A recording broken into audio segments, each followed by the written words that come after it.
convidar aqui ao palco agora todos os nossos convidados para o painel da Reforma Tributária e Pacto Federativo, que vai ser mediado pelo nosso colega Daniel Stivelberg, gerente aqui de Brasília. Então, por favor, venham ao palco o professor Eurico de Santos, deputado Luiz Miranda, deputado Alexis Fontaine. Uma salva de palmas para os nossos palestrantes.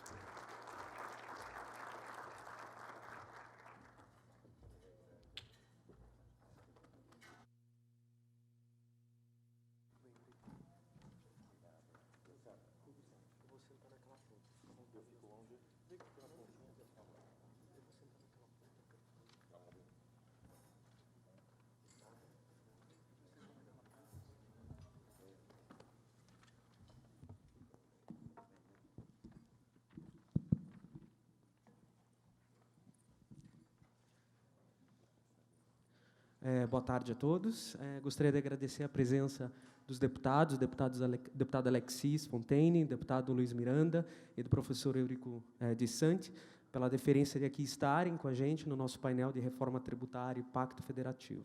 Tema bastante importante, ainda que no contexto de uma reforma da Previdência, né, prioritária.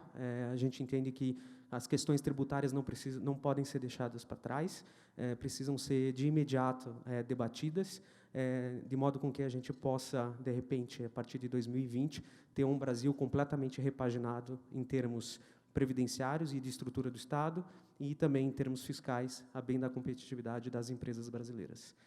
Gostaria de, nesse momento, passar a palavra ao professor Eurico de Santos, que aqui a gente inverteu um pouquinho o protocolo, já tinha conversado com os deputados, para que o professor Eurico apresente um pouquinho a ideia do Centro de Cidadania Fiscal relativa à reforma tributária, que é algo que se espelha muito na PEC, né, que o deputado Baleia Rossi encabeça a autoria.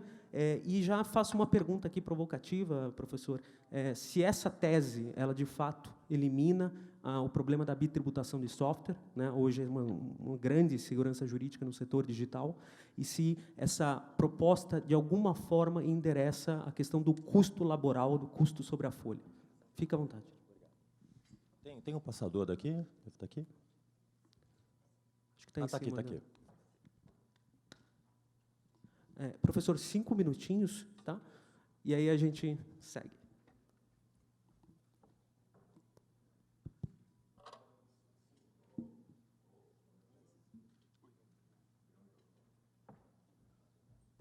É um trabalhinho de 5 anos, é fácil falar em 5 minutos. Muito obrigado, Sérgio Paulo Galino, pelo convite. Daniel, obrigado pela oportunidade da fala. Deputados Luiz Miranda, deputado Alex Fontaine. Deixa eu ajustar aqui. 5 minutos, contando. Está aqui, ó, a sua questão da bitributação na tecnologia de software. Acabou essa questão de bitributação porque as empresas do setor produtivo não pagam mais imposto sobre as suas atividades. É uma grande distorção a tributação sobre os setores produtivos, a indústria, o setor de serviços. Dentro desse novo modelo, o principal objetivo desse modelo é que as empresas não paguem nenhum imposto sobre a receita delas, acabando com cumulatividade e acabando com ISS, ICMS, PIS, COFINS. A empresa paga quanto? 0 de carga tributária. Quem paga IBS, quem paga imposto sobre o consumo é o consumidor. Então, eu tiro completamente o setor produtivo dos impostos. Então, a resposta para você, Daniel, é paga 0, não paga nada. Eu não tenho que tributar o setor produtivo. E, além disso, o IBS desonera completamente o investimento. Tem um mecanismo de um comitê gestor que garante a devolução dos créditos automaticamente em dinheiro em 60 dias. Então, acumulou crédito porque investiu em máquinas, equipamentos, software, deu 60 dias, pega todo o dinheiro de volta e, quando tiver a saída, você vai pagar esse tributo paulatinamente. Um esquema que representa o IBS é isso daqui. O IBS, na verdade, é um grande clube, e eu já tenho 1 minuto de fala aqui. O IBS é um grande clube em que quem está dentro do IBS, graças à não cumulatividade, está imune do imposto. Quem paga é o consumidor final ou o pequeno negócio que está fora da cadeia. Entrou na cadeia aqui, eu transfiro débito e crédito no preço por fora do valor do preço. Então, é 100, é 25% que incende, é 100, 25, o outro toma crédito, e assim vai. Quem está dentro do clube, quem é contribuinte do IBS, não paga imposto. Na verdade, um IBS moderno, com a IVA moderno, corresponde a uma espécie de sale tax, em que as empresas estão na cadeia simplesmente antecipam o pagamento e transferem o preço final para o consumidor. Não dá para fazer sale tax no Brasil, porque a taxa seria 25%. E é muito caro e é difícil tributar na ponta. Agora, a ideia é de ter um sistema em que a carga tributária é neutra. A gente tira ICMS, ISS e PiscoFins, e a carga tributária continua sendo a mesma. Está aqui 10 características do novo IBS, alíquota uniforme para todos os bens e serviços. Então, acabou esse papo, esse software de serviço, bem, tributação de ICMS, conflito de competência, respeito à autonomia federativa, que vou explicar daqui a pouco, uma anterioridade expandida, veda a concessão de incentivo fiscal, não tem mais sentido incentivo setorial, porque o setor não paga nada de imposto. Se tiver necessidade de incentivo fiscal, eu faço não pelo lado do tributo, mas do lado do gasto público. Primeiro tributo e depois destino para os setores interessantes. Absolutamente não cumulativo, desonera completamente as exportações, devolvendo o dinheiro, crédito financeiro integral, ressarcimento tempestivo de créditos em 60 dias, se isso é possível, incidência sobre o preço líquido, ou seja, a alíquota por fora, e lançamento totalmente automatizado com tecnologia de informação. A única obrigação do contribuinte do IBS, que não paga nada de IBS, é emitir nota fiscal eletrônica, o resto o comitê gestor faz. 3 minutos. A função de alíquota única acaba com a diferença entre bens e serviços, acaba com o lobby entre setores por legalidades distintas, não tem mais sentido, o setor não paga mais nada, quem paga é o consumidor, e oferece transparência, nota fiscal eletrônica ao consumidor final eleitor, sobre quanto ele paga no consumo, retirando as empresas desse debate, desse lobby, dessa discussão horrível, e criando uma trava política e cidadã ao aumento da carga tributária. 4 minutos. Só para explicar a federação, hoje em dia, os municípios não têm competência para tributar mercadorias e os estados não têm competência para tributar serviços. E guerra fiscal foi acabando com essa base tributária, são os cupins tributários. O que a gente está propondo? Eu aumento a competência dos municípios, podem tributar mercadorias, aumento a competência dos estados, estou fortalecendo a União dentro desses 2 planos, estou aumentando a competência delas, crio uma grande base nacional, crio uma única lei complementar que tem 10 páginas e que ela delega por lei ordinária simplesmente a fixação da alíquota pela União, estados e municípios livremente. Aqui está um exemplo, 25%, eu compro um iPhone, é 25%, vou pagar 12.500, vai automaticamente 9% para a União, 14% para o Estado, 2% para o município. Reitero, isso é alíquota referencial por lei complementar de full. Depois, cada unidade tem liberdade para fixar a sua alíquota, mas para todos os bens e consumos. Aumentou? Aumenta todos os preços relativos. Então, eu mudo completamente, isso é destino, e para isso vou ter que negociar com o consumidor, eleitor que vota. E para terminar, a PEC, que está foi a PEC original, a 293, e agora entrou a 45, do deputado Baleia Rossi. Basicamente, a gente institui o imposto 146, revoga o IPI, aumentando a competência da União para tributar bens e serviços. No 55, revoga o ICMS, institui uma competência maior que o ICMS, mais ampla que o ICMS, revoga páginas e páginas da Constituição, reduz 1/3 da Constituição. 156, revoga o ISS, institui o IBS para os municípios também, nos termos daquela lei complementar, e revoga o PiscoFins, e tudo isso com...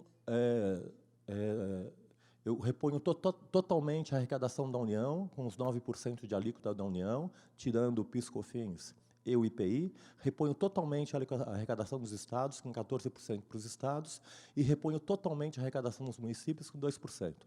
E, para encerrar, para uma análise política, Folha de São Paulo, a gente com o João Amoedo, com o Boulos, o Alckmin apoiou a proposta, o Haddad apoiou a proposta, o Ciro apoiou a proposta, a Marina apoiou a proposta, está documentado em vários editoriais de jornal. Está aqui uma troca de e-mails, o WhatsApp está na moda, não é? O Marco Sintra anunciando ali, o Maia fez a proposta e entrou a nova PEC no ar. o Guedes sinalizando nesse sentido, o Bolsonaro nesse sentido, a gente negociando com o Marco Sintra, que está trazendo o PIS/COFINS para fazer a primeira reforma federal, está trazendo a proposta de desoneração da folha também, e a mudança do imposto de renda. E, por fim, só para terminar, nós temos o apoio, temos um evento no final de semana que vai o Paulo Galindo. Todos os presidentes, todos os sindicatos, Sindifisco, Sinafresp, dos 3 níveis federativos, apoiam a reforma também.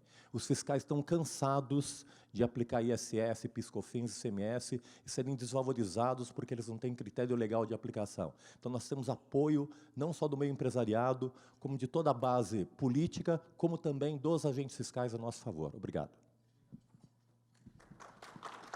Obrigado, professor. Vamos ampliar um pouquinho o debate, a gente ainda vai continuar tratando um pouquinho dos aspectos materiais da tributação, mas vamos incluir também aqui o debate político um pouquinho. O deputado Luiz Miranda é presidente da Frente Parlamentar Mista de Reforma Tributária e também da subcomissão que foi recentemente constituída para debater o assunto. Deputado, qual é a sua visão aí, em perspectivas de plano de trabalho, cronograma, enfim, como que isso vai ser tratado ao longo desse ano ali no Congresso Nacional, especificamente na Câmara? Se puder ser curto, assim como o professor foi, a gente agradece. Então tá, liga ali 5 minutos para mim. Bom, primeiramente, boa tarde, Daniel. Boa tarde. Isso aqui é meu presidente substituto, praticamente. É um grande deputado, sempre defendeu essa bandeira. É um amigo que sabe tanto quanto eu e é um prazer tê-lo aqui comigo. Professor, bela apresentação. Boa tarde a todos, os presentes, senhores e senhoras. Nós que estamos aí na frente dessa batalha há muitos anos, discutimos o assunto, e principalmente eu que empreendo e empreendi em um país onde o sistema fiscal é diferente do nosso, ele tem essa discussão sempre sobre a carga tributária. Esquece-se de que a carga tributária em alguns países, inclusive do primeiro mundo, é maior do que a do Brasil. O problema é a forma com qual ela é aplicada no Brasil. A metodologia de aplicação da carga tributária é que ela faz com que nós tenhamos aí um problema, inclusive, na geração de empregos, crescimento econômico. A própria indústria, a indústria de software sofre muito, mas a indústria tradicional também.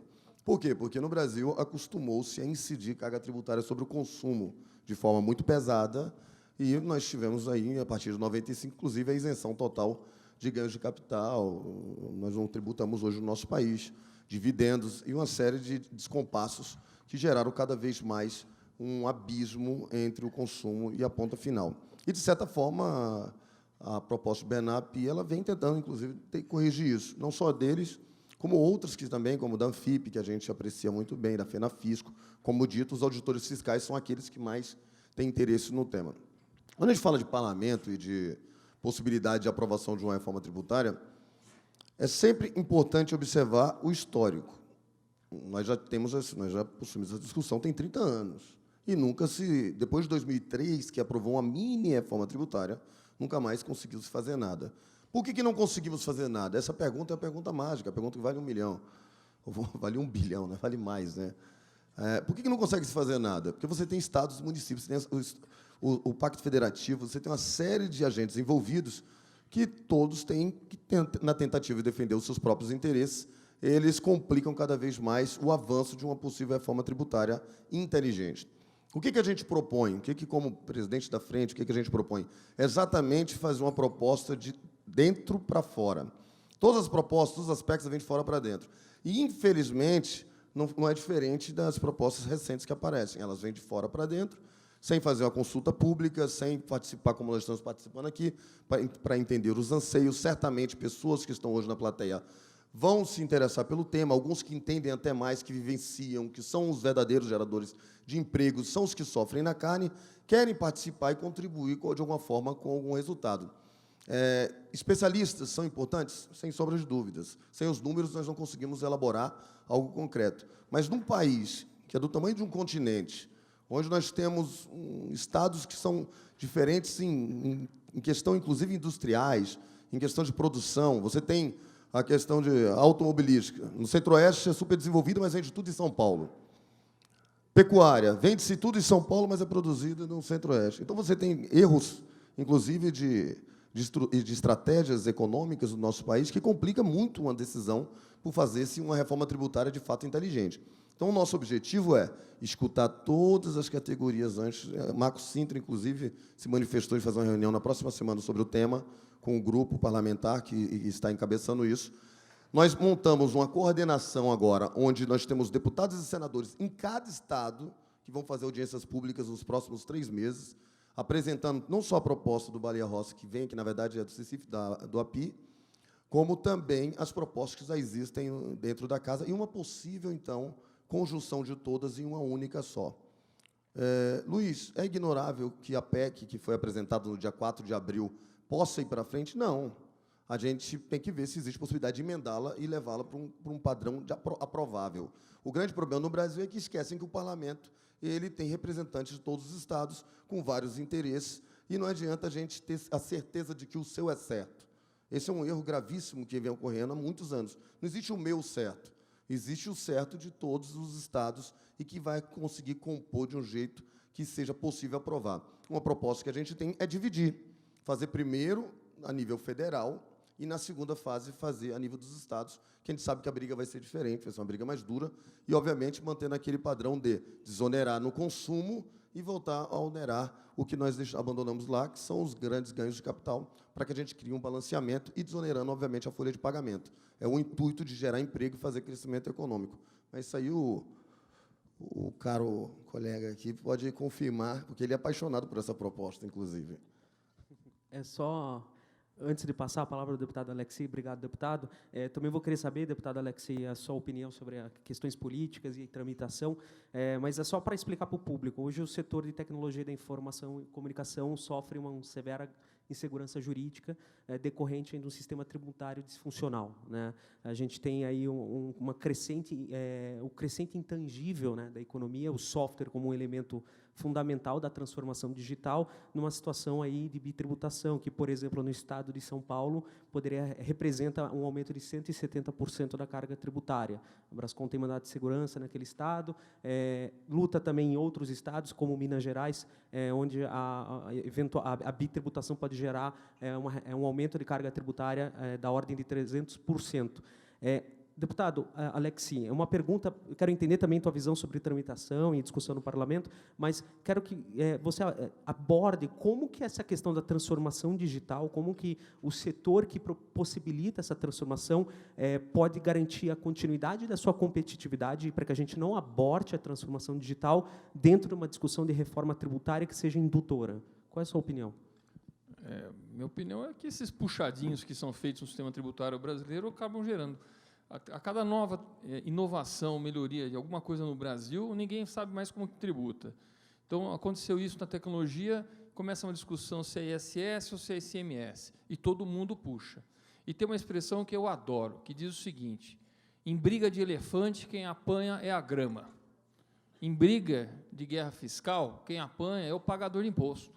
Então, fica os entes puxando um para cada lado, e aí fica nós. E não é exclusividade do setor de tecnologia, de jeito nenhum. Isso acontece absolutamente com todos os setores. No meu setor, é exatamente a mesma coisa. Eu vou lá, presto um serviço num determinado setor, eu trabalho na indústria química de construção civil. E aí a pergunta é, eu vou fazer um piso, é serviço ou é produto? Fica essa discussão. Então, isso faz parte desse sistema tributário extremamente complexo, que o Henrico apresentou muito bem aqui, e eu falo que essa reforma tributária, o primeiro ganho imediato, não é a carga tributária. Mesmo porque, se a gente começar com a discussão da carga tributária, não sai. Então, vamos deixar isso de lado, tá certo? Vamos fazer uma reforma neutra para já eliminar a discussão entre os entes da nação, porque qualquer um que se sentir ameaçado de que vai perder, não vai querer aprovar. E aí não anda. Aí vai começar aquele empurra de novo, e a gente não faz acontecer.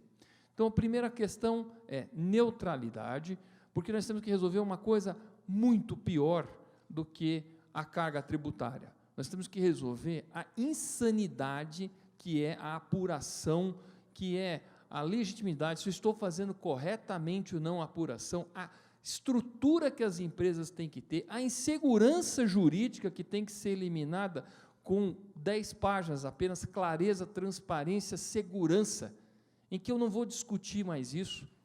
E no segundo momento, que é também extremamente importante, dependendo do setor é mais grave ainda, é o fluxo de caixa. Quando que eu pago o tributo? No Brasil, em muitas atividades, você vai pagar o tributo muito antes do fato gerador.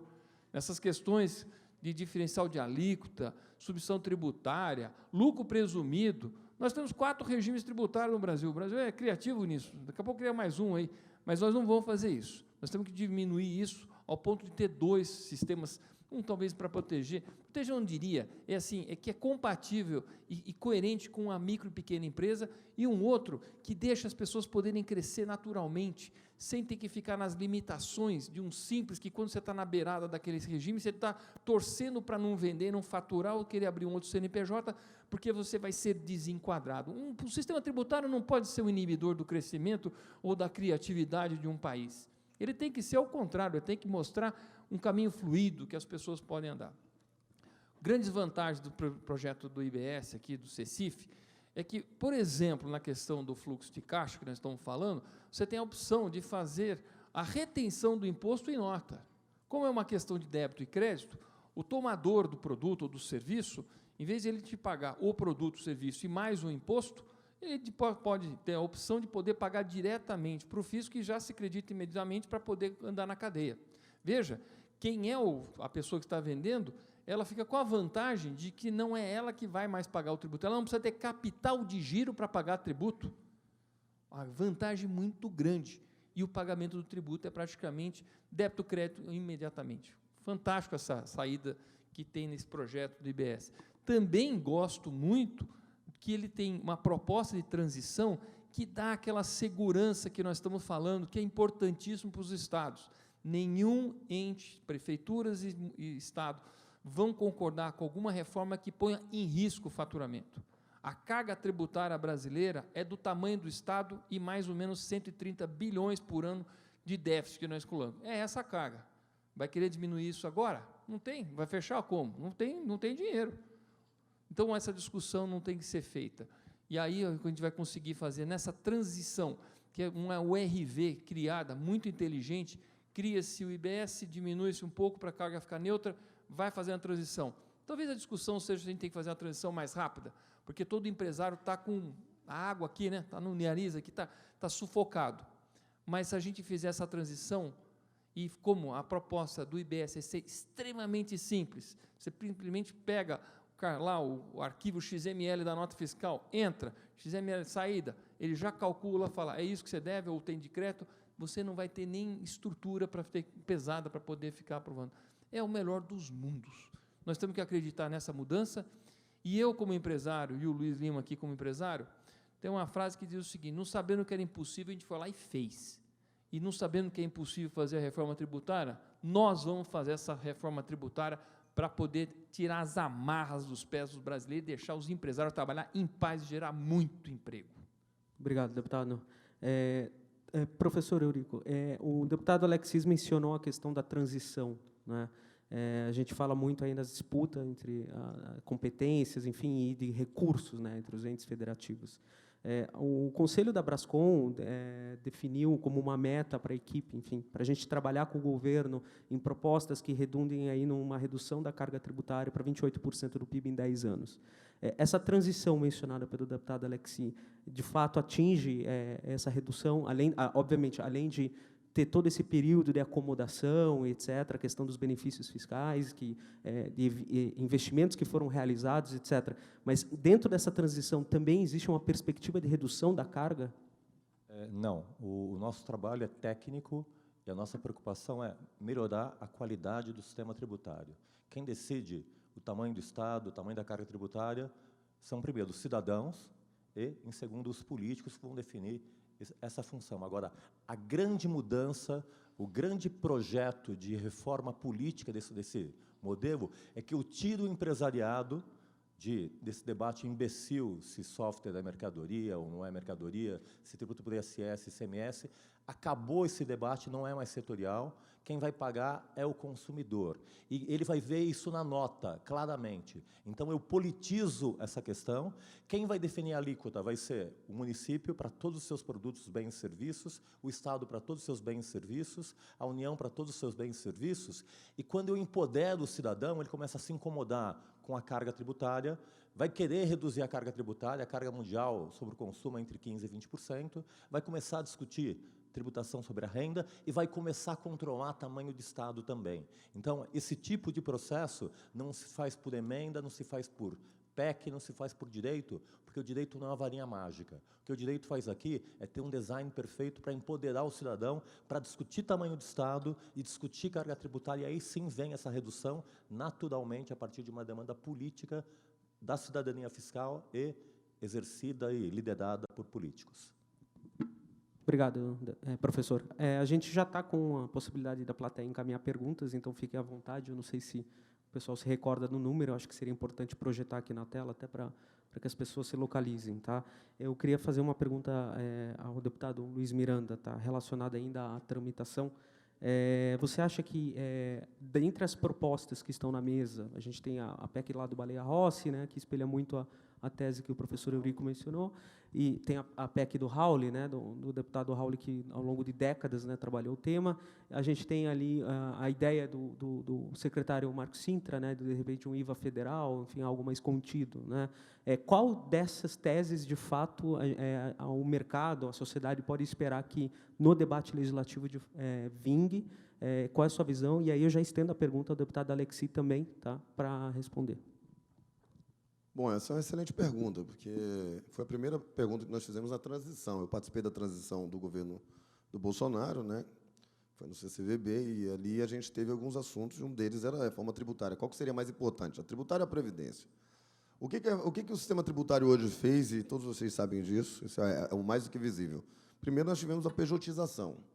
Então, toda reforma que apresenta, inclusive a do CCV, tem uma estratégia inteligentíssima, que eu acho que faltou apresentar aqui, que é exatamente reduzir a carga tributária, não sei se está na PEC, de forma bem clara, mas a ideia principal lá atrás era essa, que era reduzir a carga tributária da pessoa jurídica de 34% para 20% no imposto de renda de pessoa jurídica e tributar 20% no ganho de capital, no saque.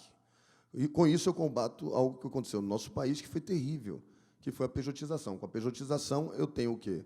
Queda na arrecadação da Previdência, que está aí o caos que nós já conhecemos, que foi uma queda bem significativa, isso tem estudos imensos, e, principalmente, nós temos, no nosso país, uma perda de aproximadamente 150 bilhões por ano. Estima-se que, com a Previdência, teremos, em 10 anos, uma redução de 1,2 agora, 1,2 tri, segundo o último estudo, se mantiver, obviamente, a PEC 6 de 2019 da forma que está. Nós estaríamos arrecadando hoje 150 bilhões mais se estivéssemos cobrando correto e não aumentando a carga tributária.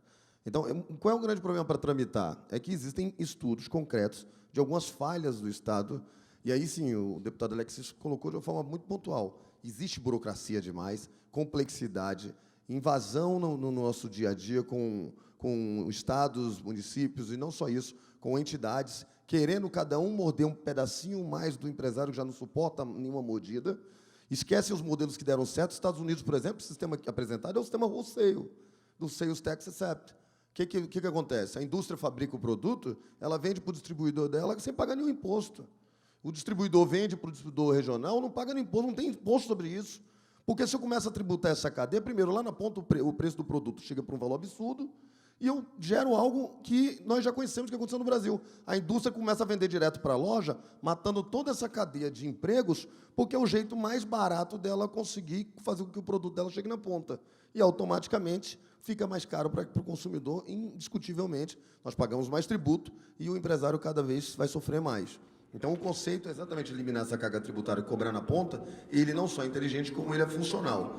Mas qual é o grande problema que a gente vê na tramitação? E aí, respondendo a sua pergunta, nós não acreditamos que, num primeiro momento, se envolver estados, envolver municípios, a gente consegue uma aprovação, por maior que seja a pressão, por conta dos governadores que já estão se demonstrando espertamente. Por exemplo, reforma da Previdência. A maioria dos governadores estão batendo já nos parlamentares.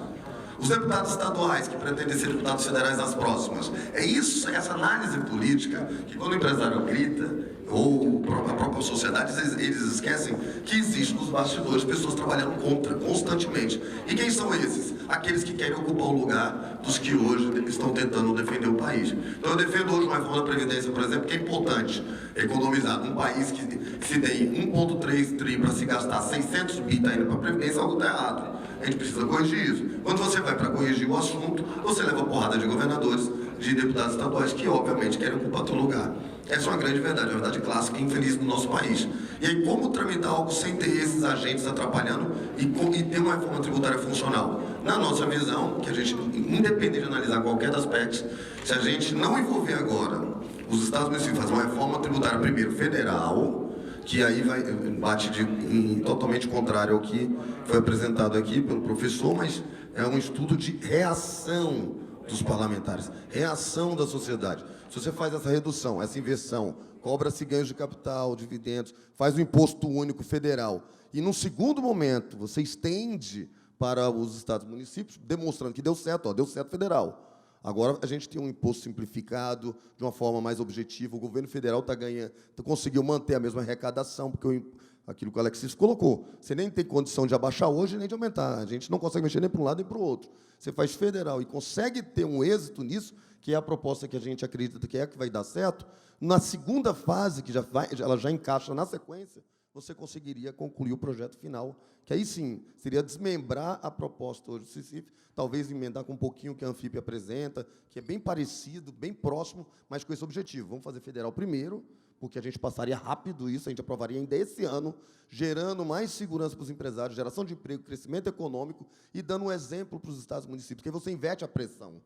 Ao invés deles darem pressão na gente, a sociedade vai dar pressão nos governadores. Não, o governo federal fez seu dever de casa. E cadê os governadores? Cadê você, deputado estadual, o vereador, o prefeito, você que eu coloquei aí, que continua pesando a mão no produtor, no gerador de emprego, no gerador de software, aquele que gera emprego no nosso país, gera impostos. Esse seria o único mecanismo possível, segundo análises, inclusive, de algumas pessoas que representam essas instituições e enxergam que, se a gente inventar de mexer agora, novamente vai acontecer o caso Rauli. 20 anos discutindo algo plausível, importante, mas que nunca vai sair lá de dentro da Câmara, porque a pressão é muito grande.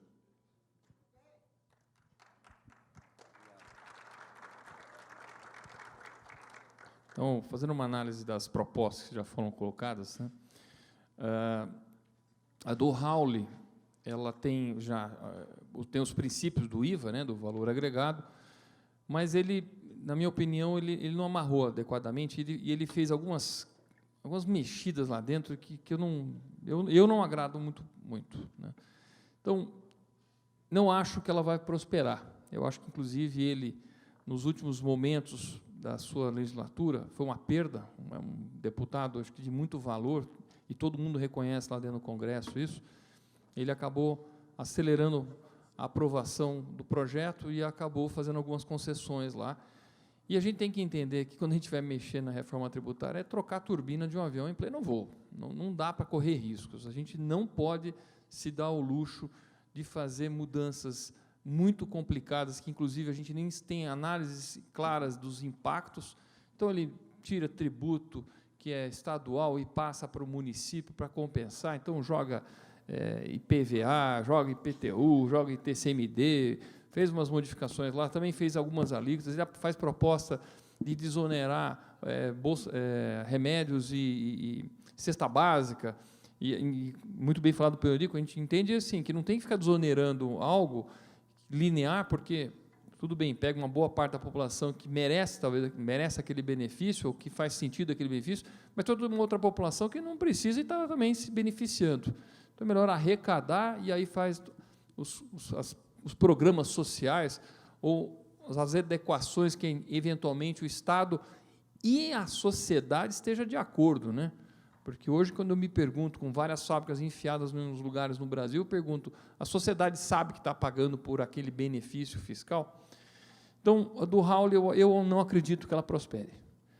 A do Baleia Rossi, que é do CECIF, eu acho que ela prospera. Deve estar andando agora que a CCJ está livre, vamos dizer assim, da reforma da Previdência. Então, abre caminho para a reforma da tributária avançar. Marcos Cintra, eu entendo que ele fez uma proposta que, na verdade, é parte da proposta do CECIF, mas só falando em federal. E eu acho que aí é uma questão de entrar em acordo para não começar a criar coisas distintas que depois não se comunicam.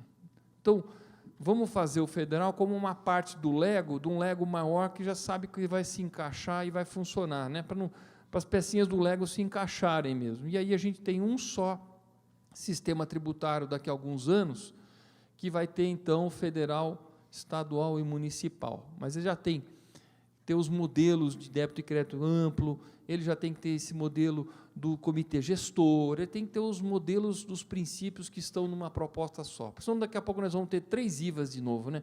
Aí vai ser uma confusão que não dá mais fim, e nós temos que parar de fazer confusão. Entendo que nós vamos começar com isso. Na questão da desoneração que o Cintra apresenta, acho que é unânime, todo mundo concorda que essa desoneração da folha tem que acontecer, porque isso é maléfico para todos os setores. Os setores de vocês é muito isso, mas construção civil é horroroso o que acontece com isso, com essa oneração da folha de pagamento. É um tal de ter que se creditar dos 20%, e aí faz serviço aqui, faz serviço ali. Eu tenho uma empresa nesse sentido, olha, eu tenho que ficar apontando na GFIP, da minha folha de pagamento, onde todos os meus funcionários trabalharam no mês, hora por hora. É um troço insano, uma pilha desse tamanho de papel, porque os tomadores querem se creditar dos 20% do que eu estou pagando. E eu, por minha conta, também quero fazer isso. Então, coisas que nós temos que terminar. Agora, a pergunta é, quem vai pagar a conta dos 20%? Vai fazer esse imposto sobre pagamentos? Particularmente, eu não gosto. Mas eu também sou uma pessoa que tem a humildade para escutar e discutir, para a gente ver para a sociedade qual que é a melhor forma de a gente fazer essa transição que gera emprego, né? Essa desoneração gera emprego, porque o peso de se contratar vai diminuir muito. Falei bobagens? Obrigado, deputado Alexis. Uma última pergunta, inclusive, que veio da plateia, e aí está franqueada a palavra para vocês se manifestarem, sobre a questão da desoneração da folha, né? O setor de TIC ele foi precursor, né, em um caso bem sucedido de êxito da política, né, que foi a substituição da incidência da contribuição previdenciária patronal da folha para a receita bruta, e isso redundou, de fato, aí num crescimento e formalização do emprego, né? Essa proposta de reforma, as propostas de reforma tributária que foram abordadas, contemplam isso, ou, na visão de vocês, como isso pode ser, de fato, contemplado e, de fato, a gente ter uma folha desonerada de forma perene, do ponto de vista da história do país. E aí, se for possível, no arremate da fala de vocês, tecnologia, né? Como que a tecnologia, na visão de vocês, pode ser uma ferramenta para a simplificação da burocracia fiscal? Professor, fica à vontade, ou o deputado Alexis. Rapidamente sobre a folha, porque isso eu mexo o dia todo, então eu já sei que essa porcaria aí. A verdade é a seguinte, você tributava um custo fixo, porque folha é custo fixo, tá certo?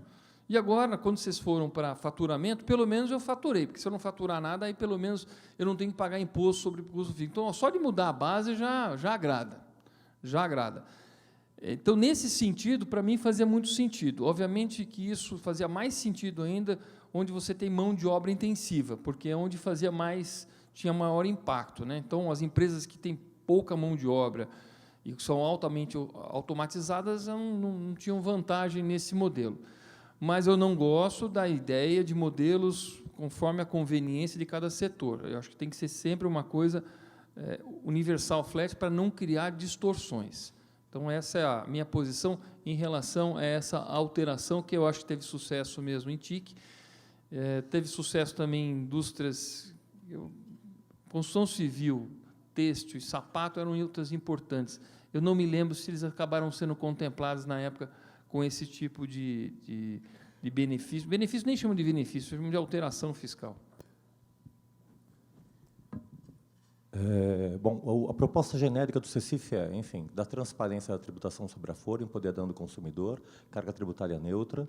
A gente tem um estudo também que foi encomendado pelo Rodrigo Maia, que nós fizemos com o Marcos Lisboa, redução da tributação corporativa para 20%, como propôs o deputado. reduz para 20% a corporativa, tributa 20% JCP, tributa 20% nos dividendos.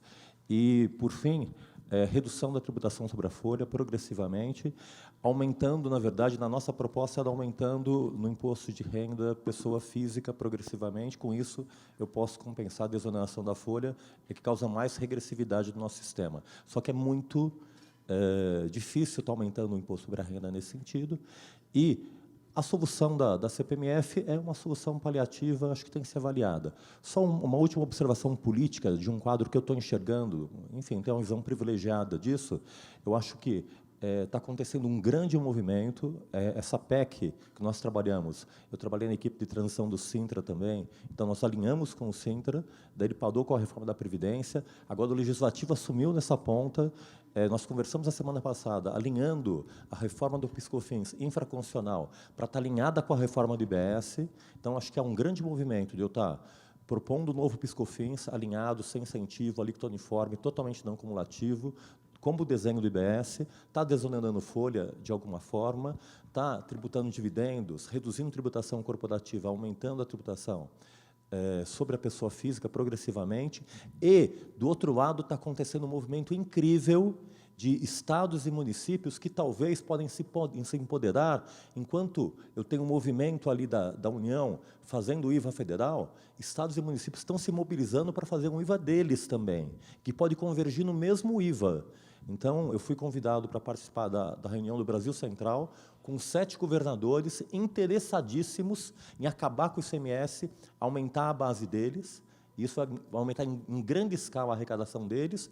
Fui convidado para falar 3 de maio para todos os secretários de Estado, do Norte e do Nordeste, que estão interessados nesse movimento, e eu vejo os municípios também interessados em descentralizadamente reforçar a União através de um novo tributo que é nacional dos estados e dos municípios e conecta com o PIS/COFINS para depois a gente acabar com o PIS/COFINS uma vez por todas, ter o IVA nacional. Então está acontecendo uma coisa que eu nunca vi nesse país, porque está tão ruim a coisa para os estados e os municípios, para os empresários, para os agentes fiscais, parece que está todo mundo mobilizado para efetivamente mudar.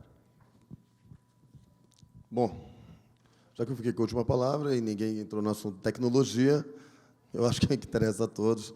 Foi muito bem colocado. Eu até tenho uma apresentação, que a gente não teve tempo de colocar aqui, que eu apresento uma tabela de imposto de renda para as pessoas entenderem o que seria possível ser feito com um aumento de 150 bi por ano. É um negócio assim que era legal até ouvir a opinião de vocês. Alguém que tem a nossa apresentação, coloca na parte onde está a tabelinha do imposto de renda, que eu quero entrar nesse assunto daqui a pouquinho, porque entra nisso que você falou, que é mais ou menos do nosso jeito, obviamente, a gente está nisso também há 20 anos, mas você vê que é convergente as ideias. O Brasil já sabe o que precisa. Falta encontrar exatamente como fazer a aplicação. Mas quando a gente entra no assunto tecnologia, outro dia desse eu escutei de uma pessoa que falou assim, cara, a gente vai precisar ter que conversar com empresas como a TOTOS e tantas outras de grande porte, porque o Brasil vai precisar, ela vai precisar criar algo fora do comum. Porque hoje nós temos uma perda de 500 bi por ano de sonegação fiscal. E não, eu tenho certeza que não são vocês que estão sonegando. As grandes companhias, os geradores de emprego desse país, eles não são os sonegadores fiscais. Os maiores sonegadores fiscais são aqueles que estão no meio do caminho. Ele nem chega a ser grande e ele nem chega a ser pequeno. São aqueles que, de fato, exploram o mercado de uma forma muito imoral. Volta lá a apresentação. Não foi eu que fiz isso, não. Volta na parte do imposto de renda. Então, quando a gente fala de arrecadação, você mexe numa tabela como aquela, imagina eu isentar a população, ali está em imposto de renda, está baseado em salário mínimo, mas não pode. Tem que ter valor expressivo pela Constituição brasileira. Isso é uma apresentação da Anfip, que foi me apresentada. São os auditores fiscais do Brasil, da Receita Federal. E essa é uma proposta deles, todas as propostas são bem-vindas. Mas quando eu vejo uma proposta que até 4 salários mínimos eu isento a população, eu estou deixando isento 38,55% da população. Quando eu meto ali uma tributação gradativa, eu consigo ter 48,70% da população não pagaria menos imposto no Brasil. 10%, 10,02% manteriam a alíquota atual, e apenas 2,73% declarariam, quer dizer, 750 mil contribuintes passariam a pagar mais. Um erro técnico que existe, na minha opinião, para provar isso. Os Estados Unidos baixou de 39,5% para 37% a alíquota máxima do imposto de renda da pessoa física. Se o Brasil faz mais, ele vai ser super criticado, ele não consegue chegar lá. Então, a gente teria que não passar de 37% o nosso teto, até porque nós já conhecemos, nós estamos indo num caminho de tentar imitar os países do primeiro mundo, deram certo. Isso é o seguinte, foi o que ele falou, o professor falou tudo, isso é gradativo, é lento, mas se a gente não chegar nisso, nós não conseguimos desonerar o empresário de verdade, gerador de emprego, a folha de pagamento, a gente não consegue gerar recurso para que lá na ponta, porque no Brasil não tem condição hoje de baixar nada, na expectativa de que vai ter um rendimento, vai ter um crescimento. Mas a gente consegue fazer uma substituição. E aí, pelo cálculo da instituição, no caso da própria Receita Federal, nós teríamos um aumento de 158 bilhões. O que eu faço com esses 158 bilhões? Eu não vou dar para o Estado aumentar, inchar mais ainda o Estado. Instantaneamente, a proposta é que ele reduza exatamente onde nós mais precisamos, folha de pagamento, e que nós possamos reduzir no consumo, na ponta final, indo contra, inclusive, a bitributação, a gente podendo combater uma série de malandragens que ocorrem hoje, as emendas fiscais, os rolos para tentar tapar o buraco dos gastos do Estado. Então, você vê que isso é um PL, isso não precisa de uma PEC.